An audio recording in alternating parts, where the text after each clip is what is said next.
So, if you have not watched part 1, I recommend you do so, as we are jumping right in here. As for everyone else, in the last part we talked about the problems regarding Nintendo and the scarcity and scalping of its products. Most importantly, the Metroid amiibo that has a whole mode locked behind it. We're going to touch up on this very briefly in this one, as it connects to the gameplay, and yes, this is going to be compared to the fan-made version of Metroid 2 AM2R a lot, as well it has a lot to live up to, as AM2R is probably now my favourite 2D Metroid game, as aside from this fucking shit boss, the music and the graphics were remastered to that of Fusion, and I love the atmosphere of SR388, and everything was just so nice and fluent. And when Nintendo took this down, well, tried and failed, as you can't delete a thing people really like from the internet, people were rightly pissed at this, as this was Samus' 30th anniversary game, far more than Nintendo's shit game of Federation Force and Bootleg Lucio in the form of Blast Ball. So Nintendo's official Metroid 2 remake has a lot to live up to. And with that being said, let's get into part 2 of Samus Returns, the game itself.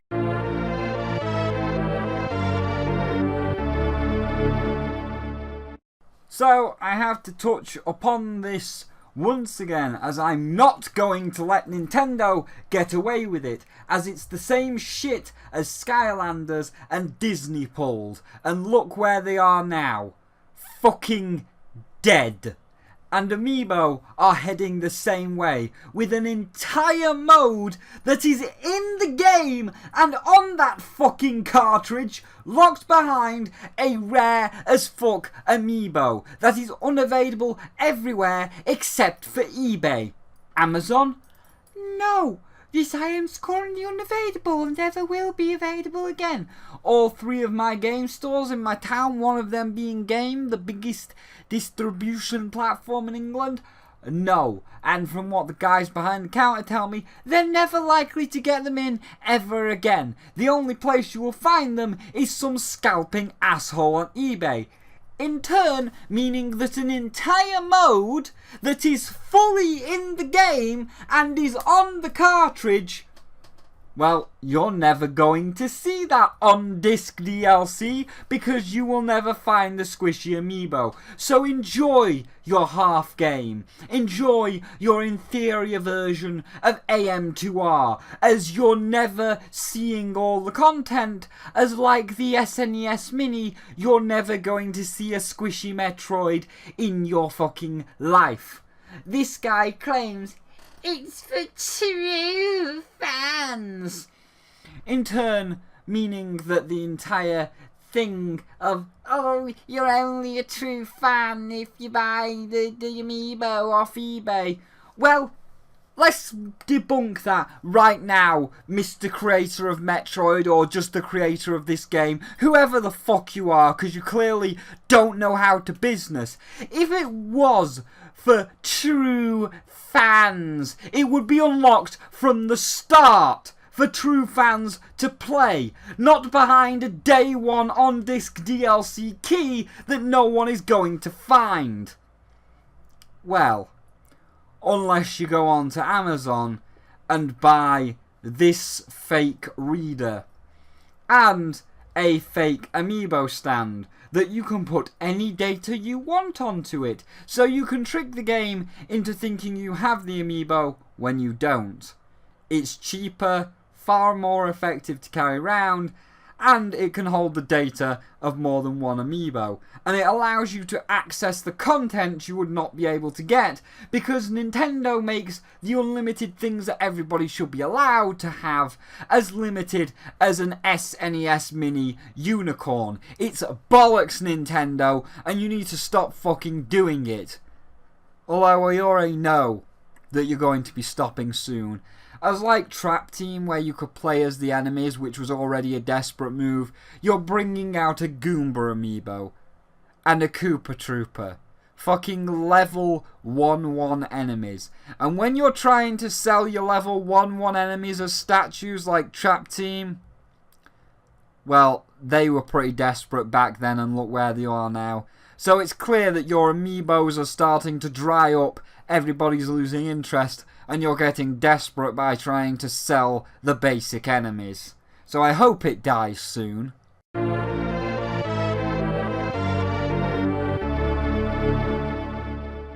Keeping on with the modes for a moment, you may think this is a petty complaint, but still, I see no reason to do it. That is the modes and the locking of them. As hard mode can only be obtained by beating the game in normal mode once. Why? In AM2R, new game, oh! There it is from the get-go! It's not my first rodeo on SR388. Just let me play hard right off the bat. Or better yet, let me play fusion mode rather than locking it behind a $20 day one DLC paywall, you pricks. So, AM2R is superior in that department, in the fact that you can just pick your difficulty right from the start.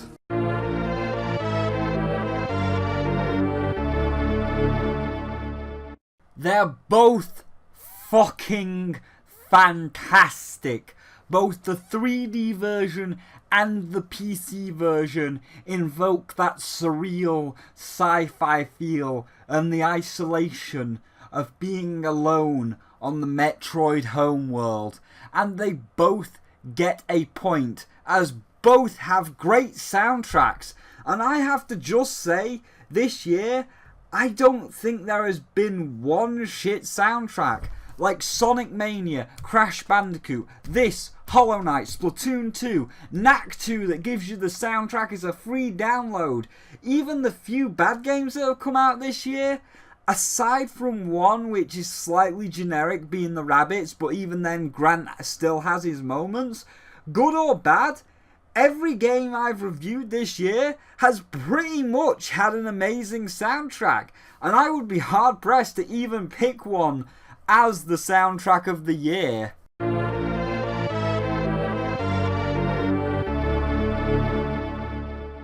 Once again, they're both really fucking amazing. However, to me, I do think AM2R wins out over Samus Returns, just on the fact that it looks more visually pleasing, with the colours, for whatever reason in Samus Returns, feeling washed out and faded. Like, there are only certain things in Samus Returns, like Samus's suit or the Metroid's glowing belly, that really have colour to them. Yet if we look at Returns Overworld and the subsequent starting tunnel,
and compare it to AM2R in the same area.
The difference is night and day.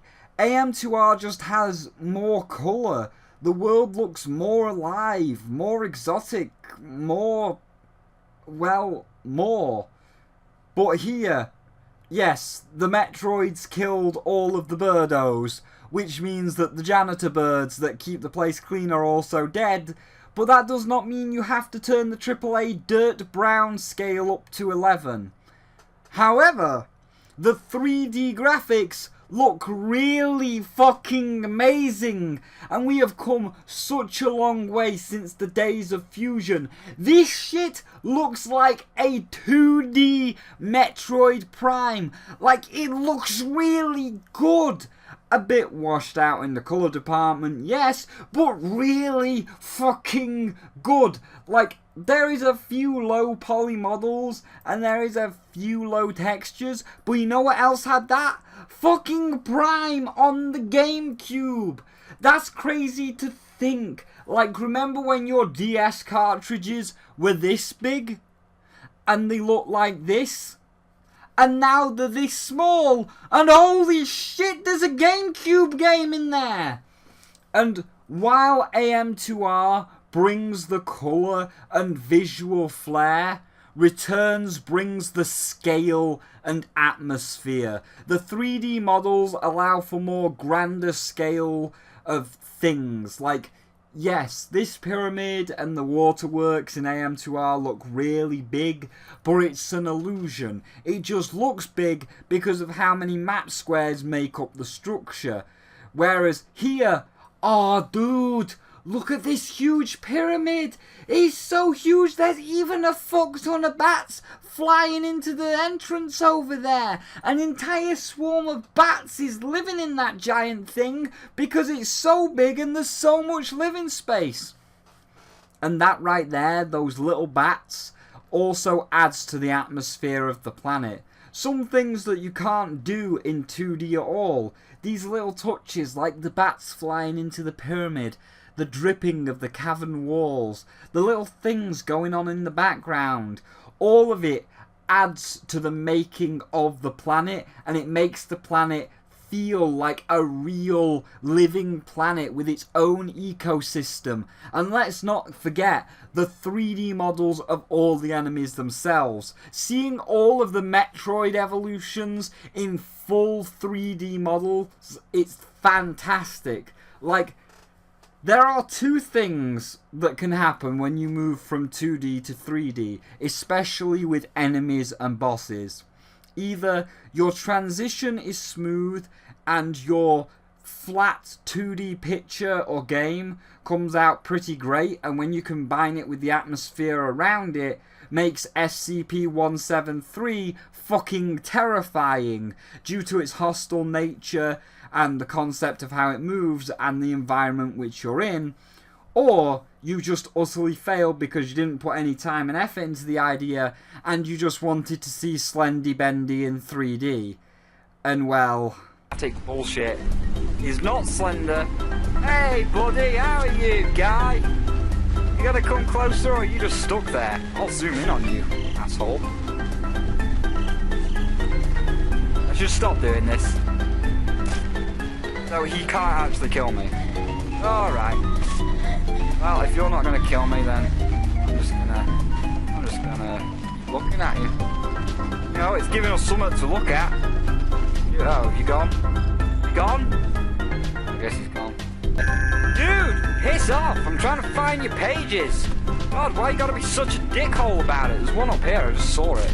Dude, I'm serious. I will crush everything you've ever loved while I'm looking at this page. Guess there's nothing there. Dudes, I don't know where the hell you are because it's too fucking dark. Oh, hi! Oh, we can get a good look at you now. Oh, yes, that is a very fancy business suit you've got going on there. Oh, hi. Nice to see you there. So, I guess we're just going to keep going this way. Slendy was just over there. He was just chilling. Hey, Slendy, can you actually, like, direct me in some sort of actual direction to the rest of your pages? Because... seriously, buddy, I'm kind of getting a little bit bored looking around this black abyss. Yeah, Hi, Slender Man.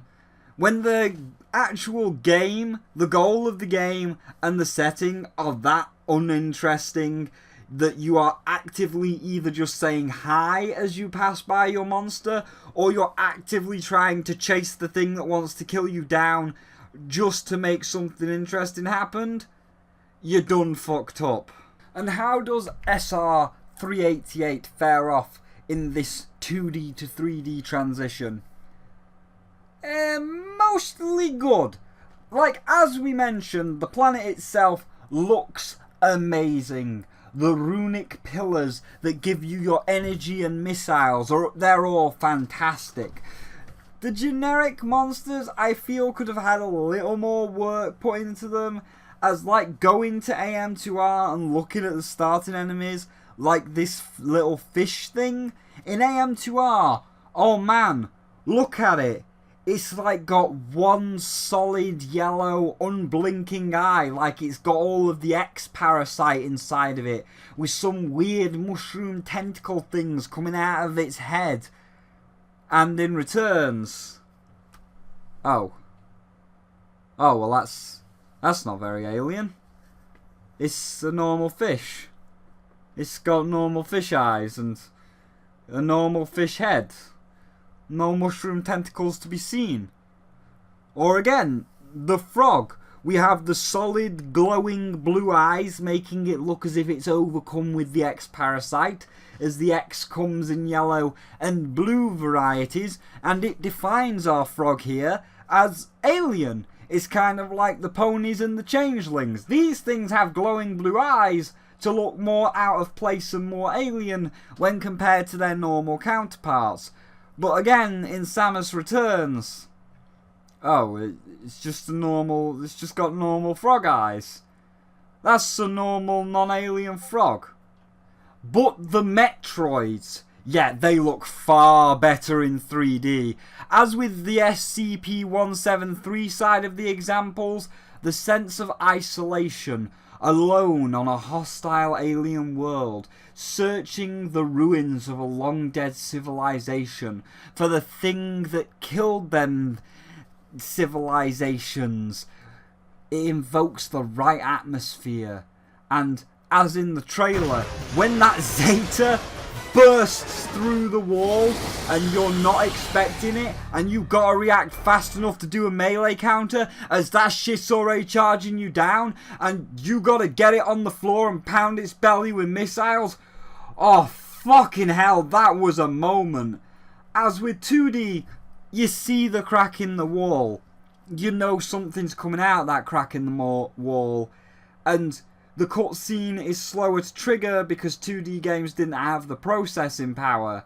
Here, you're walking down the corridor, no cutscene, just BAM! Zeta is out the wall, lunging at the screen, now it's charging at you. Quick, melee counter, melee counter! Oh my god, shoot it, you don't have time, shoot it with missiles, you gotta think. It was a great moment, and getting to fully see the things like the Zeta in full 3D to see how it looks in the 3D world with its round birdo-like mouth covered in teeth constantly like wiggling to bite you.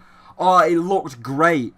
So again, a point to both, as AM2R looks a whole lot better in terms of colours and the basic enemy designs, but Samus gets it for scale, world building, atmosphere, the 3D Metroids, speciality little bits and pieces like the computers. Even if some of the monsters are more generic than their AM2R counterparts, and they rub the AAA dirt brown paint over a lot of things.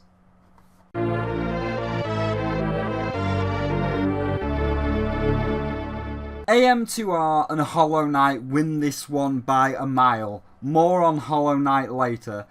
Samus Returns, there's just too many niggles to say AM2R does not win out. First of all is how Samus's powers control. They seem really obtuse, especially for certain situations that would have benefited more from AM2R's power controls. So, for example, the missiles and the spider balls. With AM2R, and now I think about it, Fusion and every other Metroid game in existence, missiles were a press of a button. Press R and bam, your cannon is in missile mode till you press R again. And when you're fighting enemies like Metroids that can only be taken down via missiles, having them permanently activated is a big help. But in Samus Returns, you have to keep the button held. Why? Why not just let me have permanent missile mode till I switch it back like every other Metroid game? You know, and this is a real problem, especially when you're fighting, say, a Zeta Metroid, a more evolved, faster moving target. You've got to run, jump, dodge, melee counter, aim, and shoot, all while holding the R button down.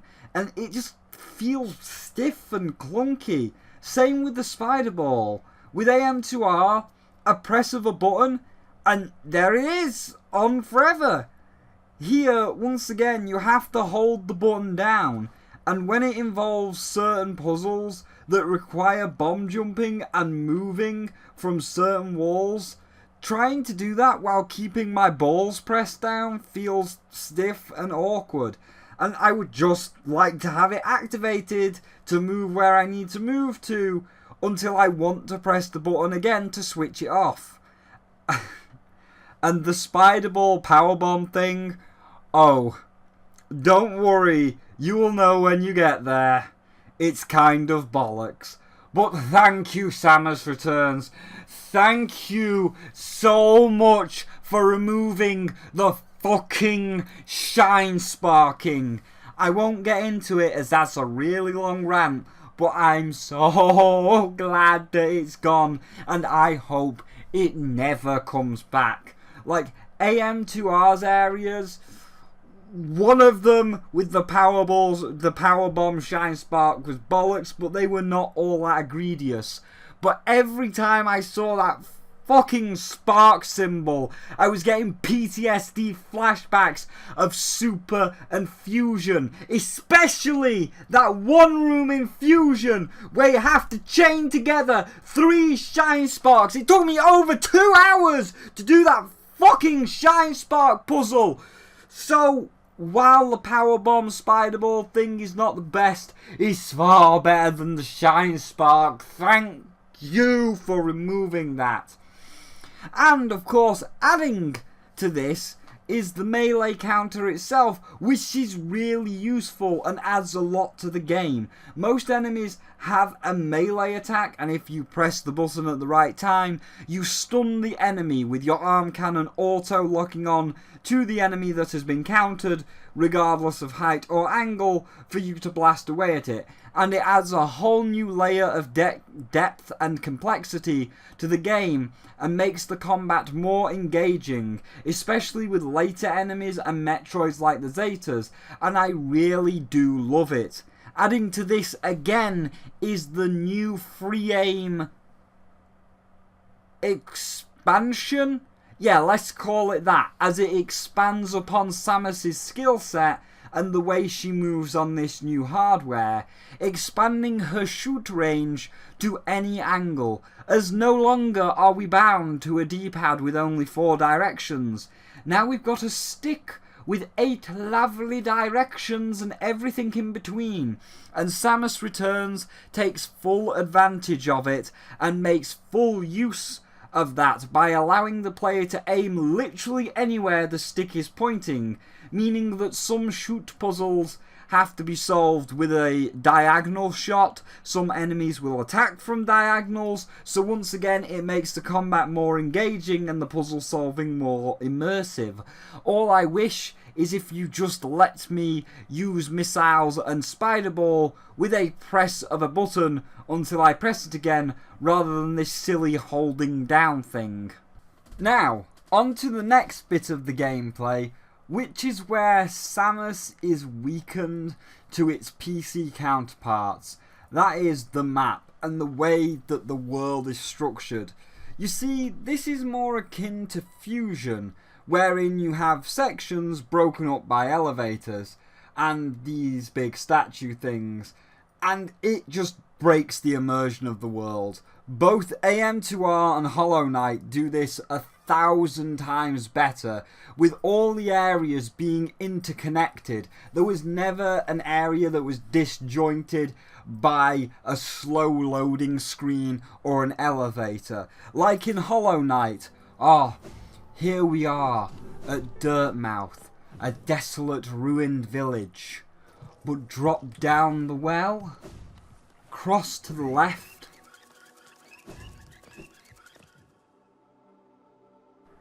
down the shaft, and to the left again.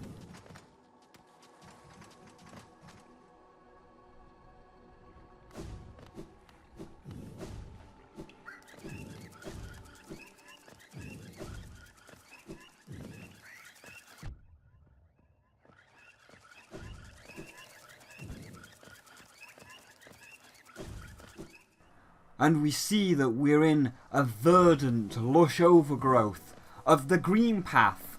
Or here, in Queen Vesper's hive, we go up.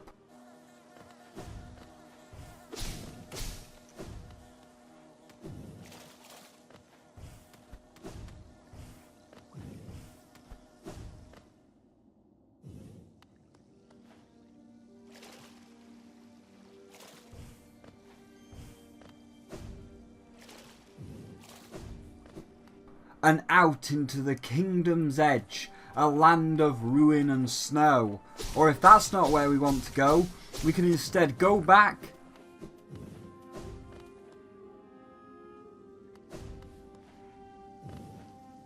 and continue to scale the Great Wall of the Kingdom.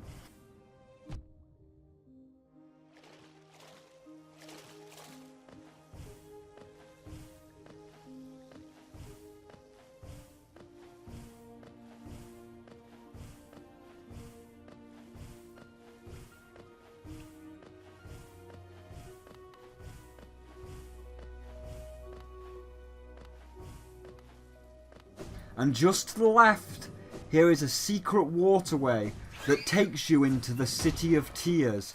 Everything is connected with no loading screens. It makes Hollow Nest feel more real, more alive. It's not just sections of a game broken up by loading screens. It's a fully connected, living kingdom. Same for AM2R. When you kill a set number of Metroids, the screen will shake, implying that their destruction is having an effect on their home world.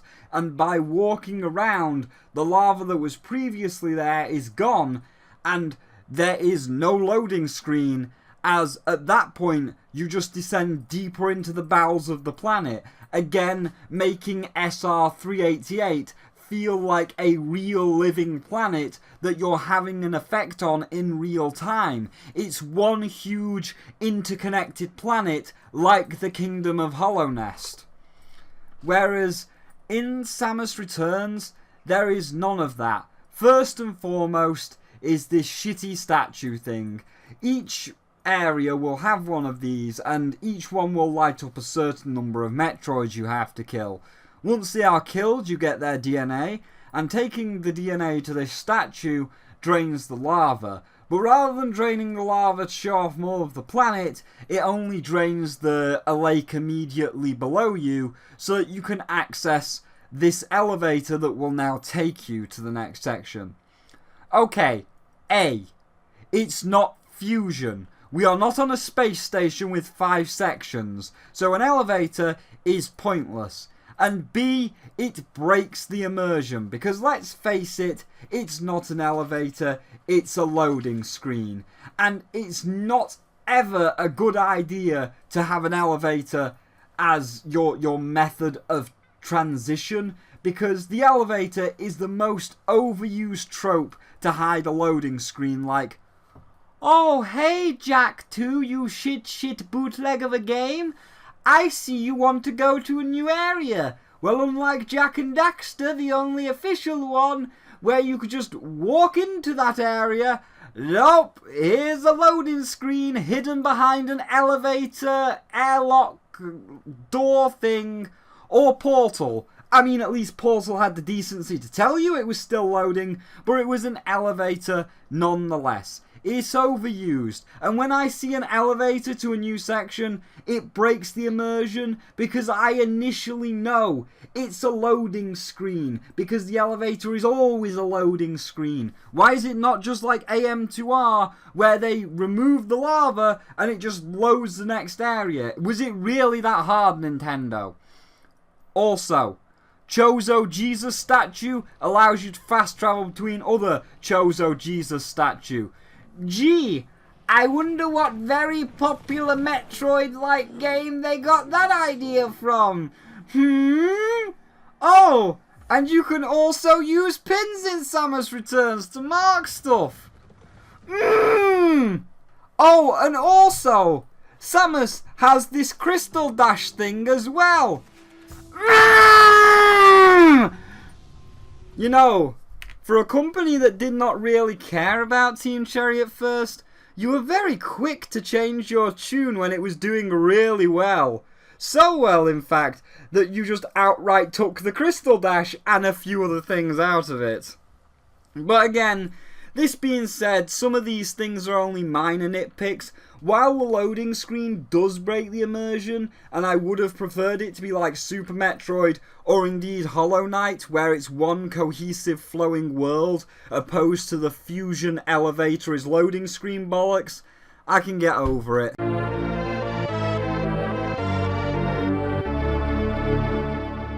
Returns wins by a head and a mile, except for one thing. Like, we got our new free aim mode that adds a new layer to the combat and puzzle solving. We got the melee counter, which is just fucking amazing to pull off and enriches the combat greatly. And now we got the new Chozo powers. Through the game, there are special Chozo powers that run on golden energy. Golden cogs! Each, again, kicking it up to 11. The first one being really well done. That is the scan feature. So when it is activated, a set area will flash, and then it will reveal the squares and tiles within that area, and also circles appearing within the tiles themselves, letting you know there is either an energy tank, missile expansion, super missile expansion, or power bomb expansion in that room. It's a really nice touch to know at least where I'm looking, rather than blindly shooting every tile of every wall you see. And they found a nice balance of, yes, you can see the room, and you can see there is a thing in that room, but you still got to work out how to get into the room yourself and what powers may be required to get into the room yourself. And then once in the room, you also have to figure out how to solve the puzzle to get the item yourself. So it strikes a nice balance. However, I do think the Metroid altars are a bit overkill, as throughout the game where you go to these altars, if there are multiple Metroids in the area and you kill just a single one and take the DNA back to the altar, it marks where the next one is on your map and which way to go. Like, okay, a little bit of hand-holding is fine. By all means, you know, with the scanner power-up, point me in the right direction, but let me work out how to get over there and solve the puzzle for the item myself. Don't just do what the altar says and say, okay, the Metroid is exactly in this spot in this room, and here's the best way to get to it.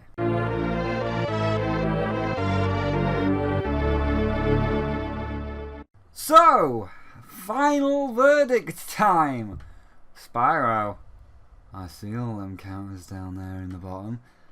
Well, yeah, but that's only for an adept comparison during the review. I already reviewed AM2R, and that's the other Metroid 2 thing, so of course it was going to be compared to that one. Doesn't mean I'll be rescoring number 2. It's just like Moon Knight, where his title and thumbnail is a tale of two remakes, because we had the PC remake and the DS remake. But Anyway, let's hit the kill switch and watch the comments explode. Boom, boom, boom, boom. So, final verdict. Is Samus Returns good? Yes. Is it better than AM2R? No. Its final verdict is a 3 out of 5. 1 point knocked off for locking fusion mode behind something that no one can get, and there will now always be a point off every time Nintendo pulls this Skylander bollocks and puts in-game DLC behind an amiibo. That Champion DLC from Breath of the Wild is also gonna get hammered for it when it comes out. And the second point off for all the little awkward things that lessen the game for me, like a few of the control choices and how it broke it into sections via the loading screen elevators rather than being one big fluent world like Hollow Knight or AM2R. However, Samus Returns is still a really fucking fantastic game, and you should play it. AM2R was a great big jam donut with cream and sprinkles on the top, and Samus Returns is a nice perfectly baked Cornish pasty with cheesecake in one half and shepherd's pie in the other. Both are extremely fantastic, well-made games, and you should get both of them. Samus Returns is just in the unfortunate position of being compared to AM2R, and because AM2R had a lot more time and love put into it due to it being a fan-made passion project, it stands out above Samus Returns because it has none of the amiibo bollocks and the like.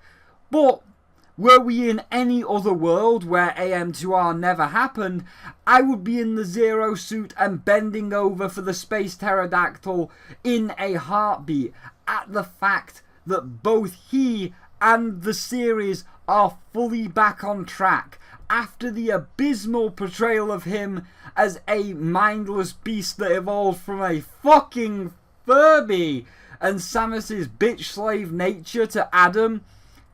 Then the fucking ludicrous treatment of the series via Federation Force and bootleg Lucio Ball in the form of Blast Ball, a move that, you know, killed the fucking series.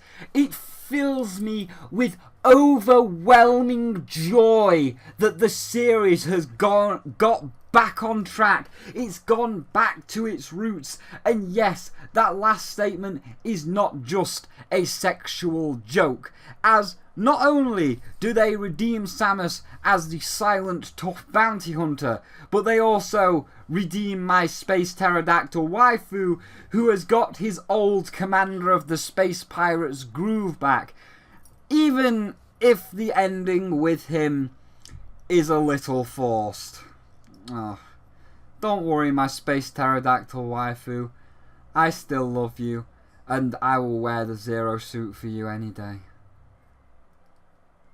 But anyway, I can't recommend this enough to people. I personally like AM2R just a tiny bit more, and others as well. But the official Nintendo one is still so fucking good. And if you're a Metroid fan, it's a must buy. And for me, no shine sparking. The worst part about any Metroid game. Gone. Oh god, yes. Thank you, Nintendo. But keeping on track, in my opinion, Nintendo needs to stop being a little bitch about AM2R and, you know, talk to the guys and get it on the eShop for a few dollars, like $5, because they deserve it, and you can then play them both in one place and see which one you like better, because they're both really good. Hey, Nintendo! Sega hired those guys to make Sonic Mania and they were fans. Maybe you should just put AM2R on the eShop and let people choose whether they want the pixel retro experience or the 3D Metroid Prime one. Because, you know, to me, I think AM2R is worth $20. I think it's worth the price of a Metroid title, you know, a cheap Game Boy Metroid title. But if you don't want to give them full brownie points and charge $5, they more than deserve that as well, you greedy fucking dicks. But we'll move on, which is, lastly, I have seen the Direct last night, and this comes back to the whole amiibo bollocks. And they showed off a Goomba amiibo, and this is a sign of desperation. Skylanders did it with Trap Team, where you could play as the bad guys, and LEGO Dimensions had bad guy DLC. In both, it was a sign of their demise. Both were on the decline and making the bad guys as toys and making the bad guys playable.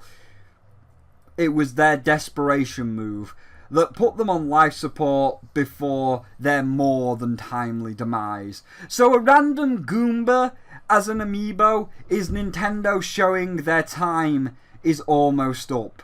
And making level 1-1 bad guys is now out of desperation. So hopefully, by Metroid Prime 4, amiibos will be dead and gone, and it will be a far better game for it. Speaking of which, seeing this has got me so hyped as fuck for Prime 4. And now, how could I not be? Like, this is a Prime game. This is like a 2D Metroid Prime, and now my ideas are racing for Prime 4. And I just really hope they don't add any gimmicks or amiibo shit.